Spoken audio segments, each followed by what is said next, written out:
Ready to file but hit by confusing error code? Don't panic. Most TurboTax e-file errors have a clear fix, and I'll show you how to find it. Welcome back to Guide with Samuel. When an error pops up, write down the exact code and message. Common ones relate to mismatched names and social security numbers, an already filed return, or an incorrect prior year AGI. The fastest solution is to use the TurboTax Error Help tool.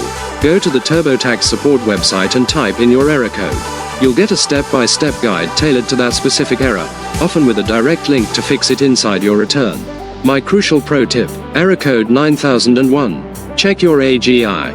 This common error means the IRS didn't accept your prior year adjusted gross income. The simplest fix is to select the option, I don't have my prior year AGI, and enter $0. The IRS's system will often accept this and clear the error. Stay calm, use the tools provided, and you'll usually be back on track in minutes. What's the most frustrating error you've encountered? Share your story. You might help someone else. For more troubleshooting guides, please subscribe. Thanks for watching. I'm Samuel, and I'll see you soon.